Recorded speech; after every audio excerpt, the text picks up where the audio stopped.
So today we're talking about how to find a wedding venue abroad in 5 easy steps. Now, if you have been on our Instagram page, which you should definitely be following, I announced that we've been working on a huge project at Nulyweds to bring Portugal wedding venues to you in a brand new way. Here is a sneak peek.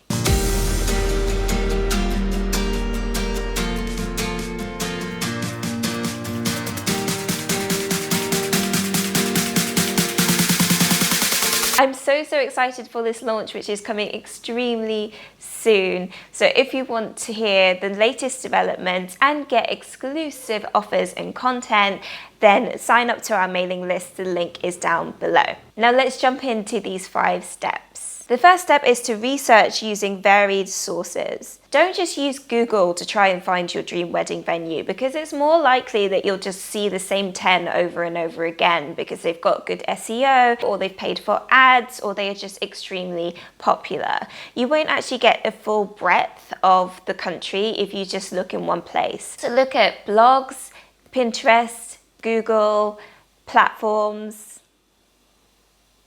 that can paint a broader picture of the wedding venues that are available in your chosen wedding country. Step 2 is to consider getting a wedding planner. This is particularly important if you are unable to visit anytime soon and you need to get a wedding venue booked. Unless you are comfortable with just choosing a wedding venue from a venue's website that you've seen, or if you can find a really awesome platform that shows you videos of all of the venues, then a planner is a really good idea. They have insider knowledge and they can match you with your ideal wedding venue from the brief that you've given them and also the venues that are actually available. Top tip here is that if you are considering getting a wedding planner and you know that you want a wedding planner, don't reach out to any venues in your research stage.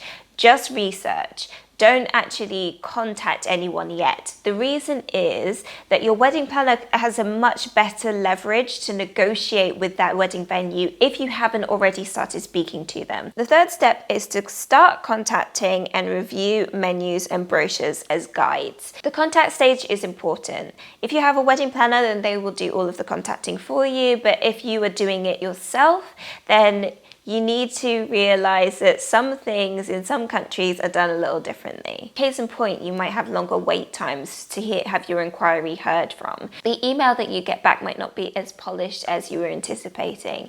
Unless you're signed up to a platform that actually handles that first contact for you,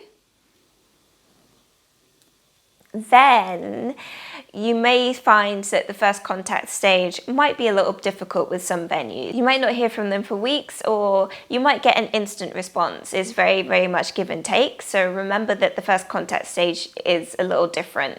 Some venues will be super on it, and when you do get a response from those venues, review the menus and brochures as guides.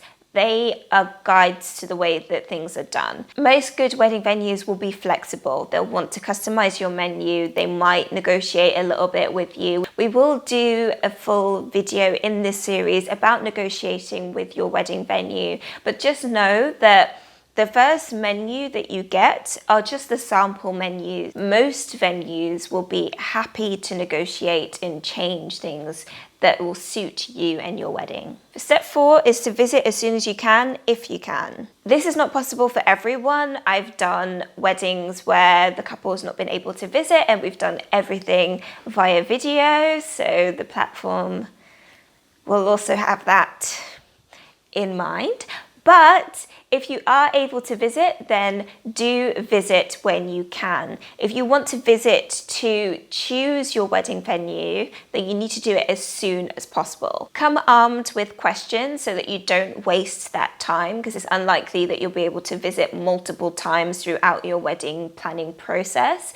And probe for flexibility. So flexibility questions are like, can we customize our menu? Read their responses, see how comfortable they are with that prospect. To you, if the venue is perfect and you love the menus the way that they are, then maybe flexibility doesn't really matter to you.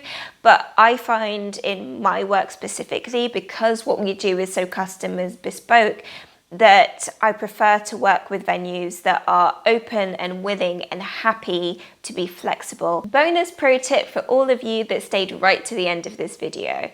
You ideally want your venue costs to be between 30 and 40% of your budget. It is natural for the venue and catering costs to be the highest in your budget. But if you get to a point where your venue and catering costs are costing over half of your budget, then it leaves you far less wiggle room for your other items like your photography, your entertainment, your planners, your decoration, all of those little details that make your wedding yours. You have less to play with. So aim for the 30%, 40% max mark so that you have enough to play with later. I hope this video was helpful. Please join our mailing list for more wedding venue tips straight to your inbox. And until next time, take care. Bye-bye.